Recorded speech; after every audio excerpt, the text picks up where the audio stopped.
uyquda bo'ladi. Bomdodga uyg'otgim kelmayapti. Uyg'otsam shunday shirin uyquda bo'ladiki, erkalam u yoqqa ag'dariladi, bu yoqqa ag'dariladi. Oxir onalik mehrim qo'zib uyg'otolmayapman. Nima qilay, qanday chora ko'ray deganlarida, ey ojiza, bolalaring shirin uyquda yotgan paytida uyingga o't ketsa, yonib ketyapti uying, bolalaring nima qilasan? Ko'tarib bo'lsa ham olib qochaman.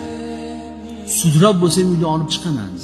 Bolalarimni olovdan qutqaraman. O'zim halokat bo'lsam, o'zim halok bo'lsam ham bolalarimni olovdan saqlayman, qutqaraman debdi. Shu dunyoni olovdan qutqarasan-ku, jahannamni olovdan bolangni qutqarmaysan. Uni shirin uyqusiga qiziqayapsan sen. Holbuki o'sha jahannamda yonayotgan bo'ladi. Sen shuni tomosha qilib o'tirasanmi? Xuddi o'sha uyingga olov ketganda qanday choralarni qo'llab bo'lsa ham uyg'otasanmi, qutqarasanmi? Xuddi o'shanday qilib namozga